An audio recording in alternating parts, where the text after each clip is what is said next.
నమస్కారం, సిటీ వార్తలకు స్వాగతం. ముందుగా హెడ్లైన్స్. ఆర్టిఫిషియల్ ఇంటెలిజెన్స్ సిటీగా అమరావతిని తీర్చిదిద్దాలి. 90 రోజుల్లో సిఆర్డీఏ కార్యాలయ నిర్మాణం పూర్తి చేయాలి. అధికారులకు సీఎం చంద్రబాబు ఆదేశం.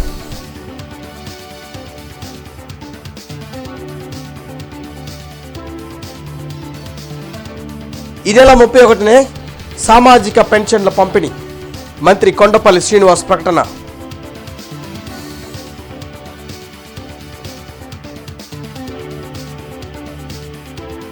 ఇతర పార్టీల నుంచి బీజేపీకి వచ్చే వారి విషయాల్లో అందరి అభిప్రాయాలు తీసుకుంటాం.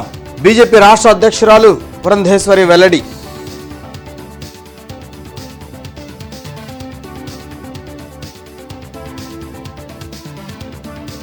గుంటూరు తూర్పు నియోజకవర్గాన్ని అన్ని విధాలా అభివృద్ధి చేస్తాం. పలు ప్రాంతాల్లో ఎమ్మెల్యే నజీర్ పర్యటన.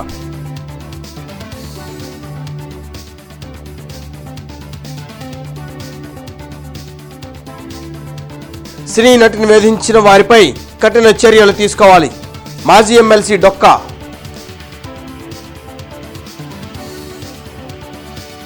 ఆర్టిఫిషియల్ ఇంటెలిజెన్స్ సిటీగా అమరావతిని తీర్చిదిద్దాలని అధికారులను సీఎం చంద్రబాబు ఆదేశించారు.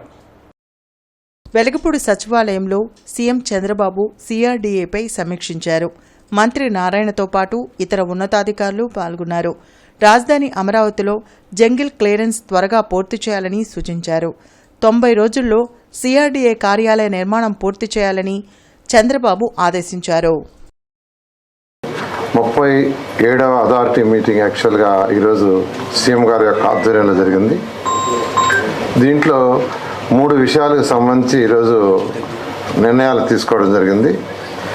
మొదటిది ఏంటంటే సిఆర్డీఏకి అడ్మినిస్ట్రేటివ్ బిల్డింగ్ 2,50,000 చదరపు అడుగులు, 7 ఫ్లోర్లు, 3.62 ఎకరాల్లో దాన్ని నిర్మించడం జరిగింది. 3 ఎకరాల 62 సెంట్లలో సిఆర్డీఏ అడ్మినిస్ట్రేటివ్ బిల్డింగ్. అది సిఆర్డీ అంటే ఒక సిఆర్డీఏ కాకుండా టోటల్ మున్సిపల్ అడ్మినిస్ట్రేషన్ కూడా దాంట్లోనే ఉంటుంది. మున్సిపాలిటీకి సంబంధించిన సిడిఎంఏ ఆఫీస్ కానీ, మెఫ్మా ఆఫీస్ కానీ, దాంట్లో ఇంజనీరింగ్ ఈఎన్సీ వింగ్ కానీ తర్వాత టిట్కో వింగ్ కానీ, అన్ని వింగ్స్ యాక్చువల్గా దాంట్లోనే ఉండేటట్టుగా 7 ఫ్లోర్ల building. Vijayawada and Visakhapatnam metro రైలుకు సంబంధించి రీఆర్గనైజేషన్ యాక్ట్లో పొందుపరిచారు. రాష్ట్రాలు విడిపోయినప్పుడు రీఆర్గనైజేషన్ యాక్ట్ 2014 దాంట్లో దీన్ని పెట్టడం జరిగింది. దీని మీద గతంలో చాలా ఎక్సర్సైజ్ చేసి యాక్చువల్గా కేంద్రానికి పంపించాము. అయితే కేంద్రం అప్పుడే మేము కొత్త పాలసీ ఇస్తున్నాము, పాలసీ తెచ్చిన తర్వాత మీరు మళ్ళీ అప్లై చేయమని ఆపారు. అయితే ఇంతలోకే ప్రభుత్వం మారింది. అయితే మళ్ళీ దీన్ని ఇమీడియట్గా టేకప్ చేయమని ముఖ్యమంత్రి గారు ఆదేశించారు. దాని మీద మళ్ళీ యాక్చువల్గా దీని మీద రీడిజైన్స్ అవన్నీ ప్లాన్ చేశారు. విజయవాడ తీసుకుంటే అది ఫేజ్ 1, ఫేజ్ 2. ఫేజ్ 1 38.4 కిలోమీటర్లు, ఫేజ్ 2 27.8 కిలోమీటర్లు. ఈ నెల 31న సామాజిక పెన్షన్ పంపిణీ చేయనున్నట్లు మంత్రి కొండపల్లి శ్రీనివాస్ తెలిపారు. మంగళగిరిలోని టీడీపీ కేంద్ర కార్యాలయంలో మంత్రి కొండపల్లి శ్రీనివాస్ మీడియాతో మాట్లాడారు. సెప్టెంబర్ 1 ఆదివారం అయినందున ఒకరోజు ముందుగానే పెన్షన్ పంపిణీ చేయాలని సీఎం చంద్రబాబు ఆదేశించారని చెప్పారు. ఎవరైనా 31న సామాజిక పెన్షన్ తీసుకోకుంటే వారికి సెప్టెంబర్ 2న పంపిణీ చేస్తామని వివరించారు. పెన్షన్ 1వ తారీఖుని ఇచ్చే క్రమం ఏదైతుందో అది ఆదివారం పడింది. గవర్నమెంట్ ఎంప్లాయీస్ ఆదివారం సెలవు దినం కాబట్టి దాన్ని పెన్షన్ పంపిణీ అనేది పోస్ట్పోన్ చేయకుండా ఒకరోజు ముందే ఇస్తే బాగుంటుందని మన ముఖ్యమంత్రి వారు చంద్రబాబు నాయుడు గారు సూచించారు. అందుకని ఈ నెల 31వ తారీఖున పెన్షన్ ఇవ్వడం జరుగుతుంది. ఎవరైతే 31వ తారీఖున పెన్షన్ తీసుకోని వాళ్ళు ఉంటే వాళ్ళకి 2వ తారీఖున పెన్షన్ ఇవ్వడం జరుగుతుంది. కనుక పెన్షన్దారులందరికీ కూడా విజ్ఞప్తి చేస్తున్నాను, 31వ తారీఖున మీరు పెన్షన్ తీసుకునే ప్రయత్నం చేయండి. ఒకవేళ లేని పక్షంలో 2వ తారీఖు మీరు పెన్షన్ తీసుకునే అవకాశం ఉంది. ఈ 31, 2వ తారీఖున మీరు పెన్షన్ తీసుకునే పరిస్థితి మీద కల్పించుకోవాల్సిందిగా కోరుకుంటున్నాను. ఇతర పార్టీల నుండి బీజేపీలోకి రావాలనుకునే వారి గురించి పార్టీలో చర్చించిన తర్వాతే నిర్ణయాలు ఉంటాయని రాష్ట్ర బీజేపీ అధ్యక్షురాలు పురంధేశ్వరి వెల్లడించారు. బీజేపీ కిసాన్ మోర్చా రాష్ట్ర కార్యవర్గ సమావేశం గుంటూరులో జరిగింది. భారతీయ జనతా పార్టీ రాష్ట్ర అధ్యక్షురాలు పురంధరేశ్వర్తో పాటు పార్టీ నాయకులు కుమారస్వామి, పాండురంగ విఠల్, నరేంద్ర కుమార్, ఇతర నాయకులు పాల్గొన్నారు. సెప్టెంబర్ 2 నుండి నిర్వహించనున్న బీజేపీ సభ్యత్వ నమోదుపై ప్రధానంగా చర్చించారు. రైతుల్ని పార్టీలో చేరేలా అవగాహన కల్పించాలని ఈ సందర్భంగా పురంధరేశ్వరి సూచించారు. బీజేపీకి దేశవ్యాప్తంగా ప్రజల నుండి ఆదరణ రోజురోజుకి పెరుగుతుందని, దీనికి కారణం దేశాభివృద్ధికి ప్రధాని మోడీ తీసుకుంటున్న నిర్ణయాలే అని పురంధరేశ్వరి తెలిపారు. ఇతర పార్టీల నుండి బీజేపీలోకి రావాలనుకునే వారి గురించి పార్టీలో చర్చించిన తరువాతే చేరికలు ఉంటాయని కీలక వ్యాఖ్యలు చేశారు. చూడండి, జిల్లాల్లో ఎవరైనా పార్టీలో చేరాలి అంటే జిల్లాలో చర్చ జరుగుతుంది. ఆ తర్వాత రాష్ట్ర స్థాయిలో ఆ పేర్ల మీద చర్చ జరుగుతుంది. ఎక్కడైనా ఇబ్బంది ఉన్నదంటే అటువంటి వారిని చేర్చుకునేటువంటి అవకాశం లేదు. చర్చ జరిగిన దాన్ని చేరిపోతున్నారు అని అంటే ఎట్లా? ఎవరు చెప్పారు? మై స్ట్రెయిట్ క్వశ్చన్ మేము చెప్పామా చేర్చుకుంటున్నామని? మీకు సందేశం ఉందా? వాళ్ళు పార్టీలో చేరడానికి సిద్ధంగా ఉండొచ్చండి, మేము చర్చించుకోవాలి కదా. నేను ఇందాక చెప్పినట్లుగా రావాలి అని సిద్ధంగా ఉన్నటువంటి వారి పేర్లు జిల్లాలో ముందు చర్చ జరుగుతుంది. ఒకవేళ గుంటూరు జిల్లాలో ఎవరన్నా ఉంటే గుంటూరు జిల్లా అధ్యక్షులు ఇక్కడ ఉన్నటువంటి అగ్రనేతలందరూ కూడా చర్చించుకుంటారు. వారందరికీ ఆమోదయోగ్యం అయితే రాష్ట్ర స్థాయికి పేర్లు వస్తాయి. రాష్ట్ర స్థాయిలో కూడా ఏదైతే ముఖ్య నాయకులు ఉంటారో వారి ముందు ఈ పేర్లన్నీ కూడా పెట్టడం జరుగుతుంది. అందరి ఆమోదంతో వచ్చినటువంటి వారు ఒకవేళ పార్టీ సిద్ధాంతానికి కట్టుబడి, పార్టీ క్రమశిక్షణకి కట్టుబడి పనిచేయడానికి సిద్ధంగా ఉంటే వారిని తీసుకుంటాము. గుంటూరు తూర్పు నియోజకవర్గంలో ఎమ్మెల్యే నసీర్ అహ్మద్ పర్యటించారు. కిద్వాయి నగర్, జానీ సూరజ్ నగర్ ప్రాంతాల్లో స్థానిక సమస్యలపై నసీర్ అహ్మద్ ఆరా తీశారు. పేదలు ఎక్కువగా నివసించే ప్రాంతాల్లో కనీస మౌలిక వసతులు కల్పించేందుకు చర్యలు చేపట్టనున్నట్లు ఎమ్మెల్యే తెలిపారు. డ్రైన్లు, రోడ్ల నిర్మాణంతో పాటు కరెంటు పోల్స్ ఏర్పాటు చేయాలని అధికారులను నసీర్ అహ్మద్ ఆదేశించారు. రాబోయేటువంటి 10-15 రోజుల్లో ఇక్కడ సీసీ డ్రైన్లతో పాటు రోడ్లను ఏర్పాటు చేసేటువంటి కార్యక్రమం, అలాగే విద్యుత్ సిబ్బందిని అప్రమత్తం చేస్తూ వారికి కూడా ఎలక్ట్రికల్ పోల్స్ ఏర్పాటు చేసి, ఎందుకంటే పెద్ద ఎత్తున నివసించేటువంటి పేద మధ్యతరగతి ప్రజలు నివసించేటువంటి ప్రాంతానికి మౌలిక వసతులు అవసరం అని చెప్పి భావించి వాటిని వెంటనే ఏర్పాటు చేయాలని చెప్పి అధికారుల దృష్టికి తీసుకొని వెళ్ళడం, దాని మీద యుద్ధ ప్రాతిపాదికన పనులు ప్రారంభించేటువంటి ప్రక్రియను శ్రీకారం చుట్టడం జరిగింది. తప్పకుండా గుంటూరు నగరంలో ఉన్నటువంటి ప్రతి ఒక్క ప్రాంతంలో కూడా ఈరోజు అవసరమైనటువంటి ప్రతి ఒక్క అభివృద్ధి కార్యక్రమాన్ని కూడా చేయడానికి చిత్తశుద్ధితో ముందుకు సాగుతా ఉన్నాం. ప్రజలందరూ సహకరించాలని చెప్పి మనస్ఫూర్తిగా కోరుకుంటాం. వివిఐటిలో తెలుగు భాషా దినోత్సవం ఘనంగా జరిగింది. తెలుగు వాడుక భాషా పితామహుడు గిడుగు వెంకట్రామమూర్తి 162వ జయంతి పురస్కరించుకుని అమరావతి సాంస్కృతిక చైతన్య వేదిక మరియు వివిఐటి సంయుక్త నిర్వహణలో తెలుగు భాషా దినోత్సవం జరిపారు. ఈ వేడుకకు ప్రముఖ రచయిత వాడదేవు సుందర్రావు, సంస్కృతి గుంటూరు వ్యవస్థాపకులు సర్రాజు బాలచందర్, వివిఐటి చైర్మన్ వాసిరెడ్డి విద్యాసాగర్, అమరావతి సాంస్కృతిక చైతన్య వేదిక గౌరవ అధ్యక్షులు పిడికిటి మల్లికార్జునరావు హాజరయ్యారు. తెలుగు సాహిత్యాన్ని సరళీకరించి తెలుగు తీయదనాన్ని సామాన్యులకు చేరువ చేసిన గిడుగు వెంకటరామమూర్తి చేసిన కృషి మరవలేనిదని వక్తలు కొనియాడారు. ఈ సందర్భంగా ప్రజా గాయకుడు రమణ తెలుగు భాషను కీర్తిస్తూ పాడిన పాటలు అలరించాయి. అనంతరం వక్తలను వివిఐటి చైర్మన్ వాసిరెడ్డి విద్యాసాగర్ సత్కరించారు. తెలుగు ఇది తేనెలొలుకు తెలుగు, నా భాష తెలుగు అది నా ఇంటి వెలుగు, నా భాష తెలుగు అది నా ఇంటి వెలుగు.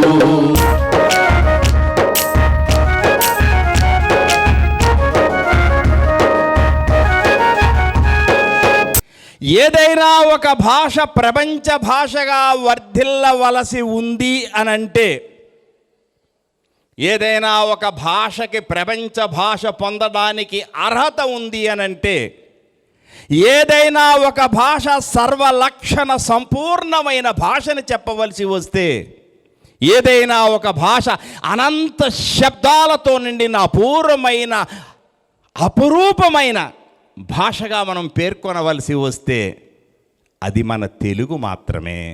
తెలుగు సినిమాలతో పాటు కాస్త తెలుగు పుస్తకాలు చదవటం మొదలుపెట్టండి. మన లైబ్రరీలు చాలా ఉన్నాయి, మీకు చాలదంటే ఎన్ని అయినా తెప్పిస్తాం. కాస్త పుస్తకాలు, తెలుగు పుస్తకాలు అప్పుడప్పుడు చదువుతూ ఉండమ్మా. కార్మికుల సంక్షేమమే ఎన్డీఏ కూటమి ప్రభుత్వ విధానమని ముఖ్యమంత్రి చంద్రబాబు నాయుడు అన్నారు. వెలగపూడి సచివాలయంలో సీఎం చంద్రబాబు కార్మిక శాఖపై సమీక్షించారు. కార్మికుల హక్కులు పరిరక్షించాలన్న ఆయన అర్థం లేని నిబంధనలతో పరిశ్రమలపై వేధింపులు ఉండకూడదని అధికారులకు స్పష్టం చేశారు. ఫ్యాక్టరీల భద్రతపై థర్డ్ పార్టీతో ఆడిట్ నిర్వహించాలన్నారు. చంద్రన్న బీమాను మరలా అందుబాటులోకి తీసుకొచ్చి 10 లక్షల బీమా సౌకర్యం కల్పించనున్నట్లు సీఎం అధికారులకు తెలిపారు. సభ్య సమాజం సిగ్గుపడాల్సిన పరిస్థితిని గత 5 ఏళ్లలో వైసీపీ కల్పించిందని టీడీపీ నేత మాజీ ఎమ్మెల్సీ డొక్క మాణిక్యవర ప్రసాద్ విమర్శించారు. గుంటూరులో డొక్క మీడియాతో మాట్లాడారు. సినీ నటి జిత్వానీపై అనుచితంగా ప్రవర్తించి పోలీసు అధికారులపై కఠిన చర్యలు తీసుకోవాలని డిమాండ్ చేశారు. ఆమెను తీవ్ర మానసిక క్షోభకు గురిచేసిన సజ్జలను, ఆయన కుటుంబ సభ్యులను 6 నెలల పాటు బహిష్కరించాలని విజ్ఞప్తి చేశారు. వైసీపీకి రాజీనామా చేసిన మోపిదేవి, బీదా మస్తాన్రావు, పోతుల సునీత నిర్ణయాలను స్వాగతిస్తున్నట్లు చెప్పారు. చాలా విషాదం. గత 5 సంవత్సరాల్లో ఇలాంటి సంఘటన అనేకమైన జరిగాయి. వీటన్నిటికి కారణం వైసీపీలో ఉన్నటువంటి హైకమాండ్ పెత్తనం చేసిన ముఖ్యమంత్రి గారు, ఆయన కుడి ఎడమగా ఉన్నటువంటి బాధ్యత వహించాలి.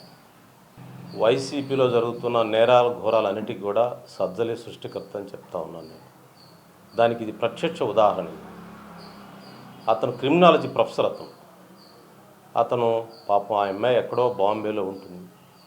ఏదో సినిమా అవకాశాలతో తన జీవితాన్ని మలుచుకోవాలని ఆశలతో, ఎన్నో ఆశలతో వచ్చి ఉంటుంది. ఆ అమ్మాయిని అంత దారుణంగా వృద్ధాప్యంలో ఉన్న పేరెంట్స్ని తీసుకొచ్చి కొట్టి హింసిస్తారా? అంత దుర్మార్గం చేస్తారా మీరు? దానికి మీరు రాజకీయ ముసుగేసుకుంటారా? ఎంత ఐపీఎస్ తగిలించుకుంటారా? దానికి ఐపీఎస్ పదవి కావాలన్నా ఎందుకు? వీధి గుండాలుగా ప్రవర్తించవచ్చు కదా. వాళ్ళకి రేపిస్టులకి లేకపోతే అమ్మాయిలను గోల్ చేసే వాళ్ళకి ఆకుతాయిలకి ఏం తేడా ఉంది చెప్పండి. కనుక ఈ విషయంపై హై లెవెల్ ఎంక్వైరీ జరగాలి.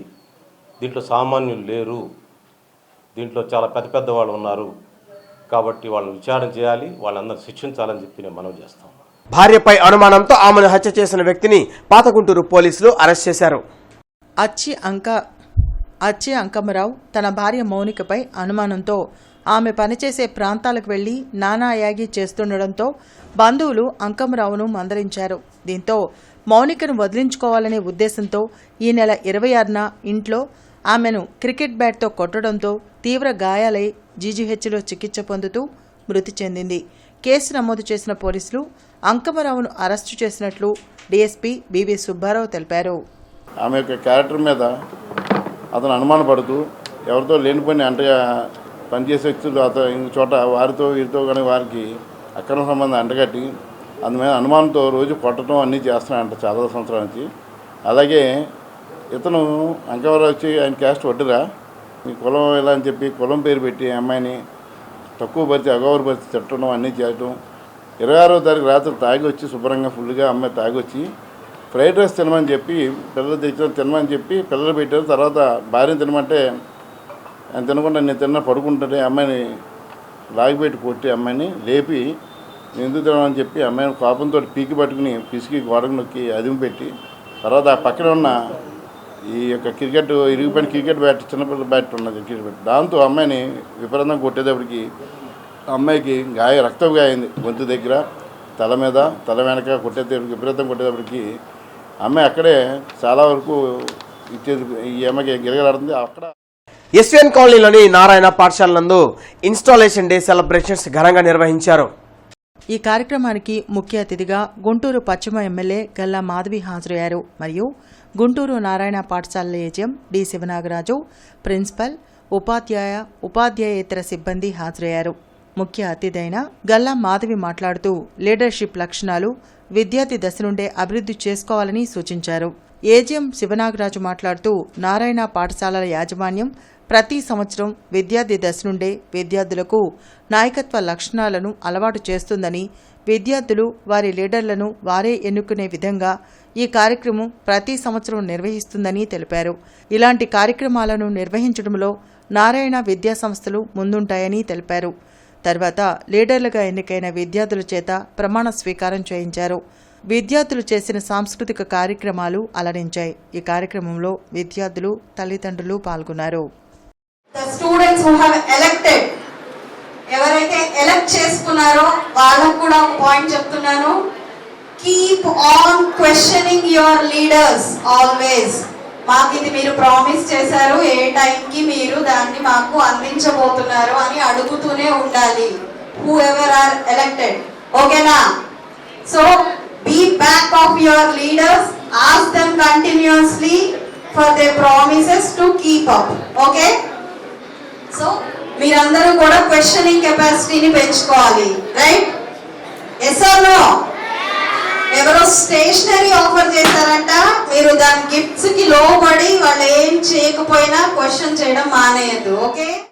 నారాయణ క్యాబినెట్ ఇన్స్టలేషన్ ప్రోగ్రాం ఘనంగా నిర్వహించడం జరిగింది. ఈ కార్యక్రమం యొక్క ముఖ్య ఉద్దేశం పిల్లల్లో నాయకత్వ లక్షణాలను పెంపొందించడం. అంటే వాళ్ళ పిల్లలు ఎన్నుకోబడినటువంటి head boy, head girl, deputy head boy, deputy head girl, junior head boy, junior head girl, అలానే స్కూల్ అంతా కూడా 4 హౌసెస్గా డివైడ్ చేసి అగ్ని, నాగ్, పృథ్వీ, త్రిశూల్, అలానే ఒక 8 క్లబ్ మెంబర్స్. విద్యార్థుల్లో చిన్నతనం నుంచే నాయకత్వ లక్షణాలు అనేది పెంపొందించుకోవాలి. ఈ పెంపొందించుకోవటంలోనే భాగంగా విద్యార్థులు వాళ్ళకి నచ్చినటువంటి లీడర్స్ని ఓటు ద్వారా వాళ్ళనే ఎన్నుకునేటటువంటి కార్యక్రమం నారాయణ ఎడ్యుకేషనల్ ఇన్స్టిట్యూషన్స్లో గత 45 సంవత్సరాలుగా జరుగుతూ ఉందండి. A big congratulations to all the great leaders. Today we have investiture ceremony at SPNC branch Guntur, and I wish all the very best to all the leaders who got elected in a transparent manner. We have conducted an election process, and you are the fortunate leaders of this branch. Congratulations.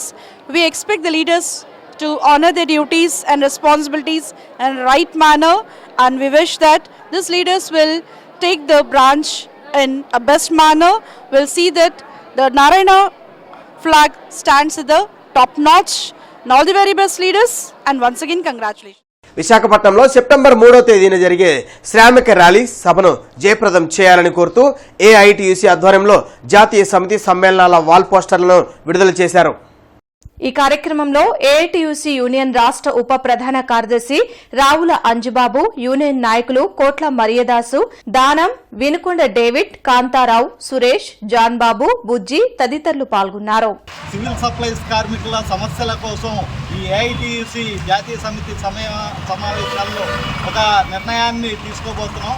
భవిష్యత్ పోరాటాల రీత్యా AITUC ఆధ్వర్యంలో కేంద్ర రాష్ట్ర ప్రభుత్వాలు అనుసరిస్తున్న కార్మిక వ్యతిరేక విధానాలపై ఈ రాష్ట్ర జాతీయ సమితి సమ్మేళనాలు దిశానిర్దేశం చేయబోతున్నాయి. 3వ తేదీ జరిగే ప్రజా ప్రదర్శనలో, శ్రామికులందరూ పెద్ద ఎత్తున పాల్గొని ఈ ప్రదర్శనని జయప్రదం చేయవలసిందిగా ఏఐటియుసిగా కార్మిక వర్గానికి విజ్ఞప్తి చేస్తున్నాం. హైదరాబాద్కి చెందిన జెన్పాక్ కంపెనీ ఆధ్వర్యంలో మార్కెట్ సెంటర్లోని హిందూ కళాశాలలో ఇంటర్వ్యూలు నిర్వహిస్తున్నట్లు కళాశాల వైస్ ప్రిన్సిపల్ దుర్గాప్రసాద్ తెలిపారు. శుక్ర, శనివారాల్లో మార్కెట్ సెంటర్లోని హిందూ కళాశాల ప్రాంగణంలో ఎంపికలు జరుగుతాయని 9:30 కల్లా కళాశాల ప్రాంగణంలోకి హాజరు కావాలని తెలిపారు. ఈ కార్యక్రమంలో నైపుణ్యాభివృద్ధి సంస్థ అసిస్టెంట్ మేనేజర్ ప్రసన్న కుమార్, కళాశాల అధ్యాపకులు రాము, శరత్ కుమార్, శాంతిలత తదితరులు పాల్గొన్నారు. రేపు హిందూ కళాశాల ప్రాంగణంలో Andhra Pradesh state skill development corporation, department of skill development and training, government of Andhra Pradesh వారి ఆధ్వర్యంలో జెన్పాక్ కంపెనీలోకి వాకిన్ ఇంటర్వ్యూస్ నిర్వహింపబడుతున్నాయి. ఇప్పటికే ఈ జిల్లా పరంగా మోర్ దాన్ 1200 స్టూడెంట్స్ రిజిస్టర్ అవ్వడం జరిగింది. ఆన్లైన్లో రిజిస్టర్ అయ్యారు. వారందరూ రేపు ఉదయం 9 o'clock కల్లా ప్రాంగణంలోకి కన్సర్న్డ్ అండ్ రిక్వైర్డ్ డాక్యుమెంట్స్తో రావాల్సి ఉంటుంది. అయితే దీంట్లో ఆల్రెడీ మేము ప్రస్తావించబడడం జరిగింది. దీనికి ఎనీ బీటెక్ కానీ, any degree or PG student, BCom కానీ, బీఎస్సీ కానీ, బీఏ కానీ అండ్ బీటెక్ స్టూడెంట్స్ ఎవరైనా దీనికి ఎలిజిబుల్ అని చెప్పడం జరిగింది. అండ్ కొద్దిగా ఇంగ్లీష్లో ఫ్లూయెన్స్ ఉన్న వాళ్ళకి ప్రాధాన్యత ఉంటుందని కూడా వాళ్ళు ప్రస్తావించబడింది. ఇదంతా కూడా ఆన్లైన్లో ముందు చెప్పబడింది. అందరూ కూడా స్పందించారు.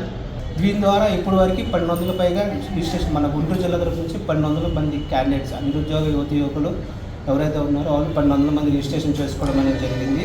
వీళ్ళందరికీ స్కిల్ డెవలప్మెంట్ తరపు నుంచి రేపు ఎల్లుండి ఇంటర్వ్యూ షెడ్యూల్ ఏమేమి డాక్యుమెంట్స్ కావాలనేది వాళ్ళ రిజిస్టర్డ్ మొబైల్ ఏదైతే ఉందో ఆ మొబైల్ నెంబర్కి ఇన్ఫర్మేషన్ అనేది పాస్ చేయడం జరిగింది. సో ఈ 2 రోజులు ఎవరైతే రిజిస్ట్రేషన్ చేసుకొని క్యాండిడేట్స్ ఉన్నారో వాళ్ళు ఇంటర్వ్యూస్కి పార్టిసిపేట్ చేస్తారు. ఇంకా కూడా ఎవరికైనా సరే మెసేజ్ రానుంటే మా కాల్ సెంటర్ అయినా skill development call centre number మేము ఫ్లైయర్లో ఇచ్చాము. ఆ నెంబర్కి రీచ్ అవ్వగలిగితే మీకు ఫర్దర్ డేట్ అనేది మీకు క్లారిటీ అనేది ఇస్తారు. జేకేసీ కళాశాల రోడ్లోని డాక్టర్ కేఎల్పి స్కూల్లో 40వ క్రీడా మహోత్సవము తెలుగు భాషా దినోత్సవ వేడుకలు వైభవంగా నిర్వహించారు. ఈ కార్యక్రమానికి ముఖ్య అతిథిగా ప్రముఖ ఆర్థో ఎయిమ్స్ న్యూఢిల్లీకి చెందిన డాక్టర్ రాంప్రసాద్ కంచర్ల, అలాగే పాఠశాల secretary correspondent doctor K Krishnaprasad, school principal Rattayya తదితరులు పాల్గొన్నారు. ముందుగా క్రీడా జ్యోతిని వెలిగించి కార్యక్రమాన్ని ప్రారంభించారు. ఈ సందర్భంగా డాక్టర్ రాంప్రసాద్ కంచర్ల మాట్లాడుతూ డాక్టర్ కేఎల్పి పాఠశాలలో ధ్యాన్ చంద్ జన్మదినాన్ని పురస్కరించుకొని జాతీయ క్రీడా దినోత్సవం జరుపుకోవడంతో పాటు గిడుగు రామ్మూర్తి పంతులు జయంతి సందర్భంగా తెలుగు భాషా దినోత్సవాన్ని జరుపుకోవడం చాలా సంతోషంగా ఉందన్నారు. స్కూలింగ్ అనేది ఒక వ్యక్తి జీవితంలో ఒక బీజం, అంటే ఒక విత్తనం లాంటిదమ్మా. ఈ విత్తనం అనేది కరెక్ట్గా పడితే ఇంక తిరిగే ఉండదు. సార్ చెప్పినట్టు మనకి చదువులు ఒక్కటే ప్రాధాన్యం కాదు. ఎందుకంటే చదువు ఒక్కటే ప్రాధాన్యం అయ్యుండి కనుక మనం ఉండుంటే కనుక నేను బాగా చదువుకున్నాను, కాకపోతే నాకు 40 ఏళ్ళు వచ్చేటప్పుడు నాకు అర్థమైంది చదువు ఒక్కటే కాదు, జీవితంలో చదువు ఒక్కటి సాధించింది వేరేవి చాలా ఉన్నాయండి. అదే అందులో ఫస్ట్ది క్రీడలు. గుంటూరు జిల్లా రచయితల సంఘం అవగాహన సంయుక్త ఆధ్వర్యంలో గిడుగు రామ్మూర్తి జయంతి కవి సమ్మేళనం జరిగింది. అరండల్పేటలోని అవగాహన కార్యాలయంలో నిర్వహించిన ఈ కార్యక్రమంలో సాహితీవేత్తలు, కవులు పాల్గొని గిడుగు రామ్మూర్తి చిత్రపటానికి పుష్పాంజలి ఘటించి నివాళులర్పించారు. గిడుగు రామ్మూర్తి గ్రాంధికంలో ఉన్న తెలుగు భాషను ప్రజలకు అర్థమయ్యేలా వ్యవహారిక భాషలోకి తీసుకొచ్చారని సాహితీవేత్త బూసురుపల్లి వెంకటేశ్వర్లు తెలిపారు. కార్యక్రమంలో కొండా శివరామిరెడ్డి, సుభాని, సుజాత తదితరులు పాల్గొన్నారు. ఎందుకంటే వాళ్ళ సూత్రాలు తొందరగా స్ప్రెడ్ అవడానికి, అందరికీ తెలియడానికి దేశీయ భాషను తీసుకుంది. దేశీయ భాషను బౌద్ధం తీసుకుంది. బౌద్ధం ఈ ప్రాంతంలో ఉంది. బౌద్ధం ఒక విశ్వవిద్యాలయం కూడా పెట్టింది. ఈ పరిస్థితుల్లో కృష్ణా తీరంలో లేకపోతే ఆంధ్ర తీరంలో ఒక్క తెలుగు శాసనం కానీ పుస్తకం కానీ కనీసం సూత్రం చెప్పే ఇది కూడా దొరకలేదంటే మనకి ఏదో మనం బాధపడే అంశం ఒకటి జరిగి ఉండాలి. మానవతా స్వచ్ఛంద సేవా సంస్థ తరపున అంతర్జాతీయ స్పోర్ట్స్ డే మరియు తెలుగు భాషా దినోత్సవం సందర్భంగా మారుతీనగర్లోని రామశెట్టి రామారావు మున్సిపల్ స్కూల్లో స్పోర్ట్స్లో వివిధ విభాగాల్లో ప్రతిభ చూపిన విద్యార్థులకు బహుమతులను అందించారు. ఈ కార్యక్రమంలో ప్రెసిడెంట్ కొమ్మాలపాటి శ్రీనివాసరావు మాట్లాడుతూ క్రీడలకు చేయూతని అందిస్తామని, చదువును కష్టంతో కాకుండా ఇష్టంతో చదివి గోల్ని అందుకోవాలని అన్నారు. చైర్మన్ పావులూరు రమేష్ మాట్లాడుతూ ప్రతిభ చూపిన విద్యార్థులకు తగిన చేయూతను సంస్థ తరపున అందిస్తామని అన్నారు. Treasurer Sairam, school principal Ramakrishna, Srilakshmi మరియు మానవతా సంస్థ గురువారెడ్డి, విజయలక్ష్మి, మేనేజర్ సాయి కిరణ్, స్కూల్ అధ్యాపకులు, విద్యార్థులు భారీగా పాల్గొన్నారు.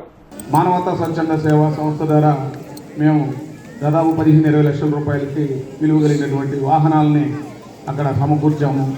మీరు నెక్స్ట్ మళ్ళీ మేము ఇక్కడికి ఇదే స్కూల్లో ప్రోగ్రామ్ చేసి మీకు ఫస్ట్, సెకండ్, థర్డ్ ర్యాంక్ వచ్చినటువంటి వాళ్ళకి 10th క్లాస్లో వచ్చినటువంటి 10th ఉంది కదా, 10th క్లాస్లో ఫస్ట్, సెకండ్, థర్డ్ ర్యాంక్ వచ్చినటువంటి వాళ్ళకి మేము అమూల్యమైన బహుమతులు కూడా ఇవ్వదలిచామని మేము చెప్పదలుచుకున్నాము.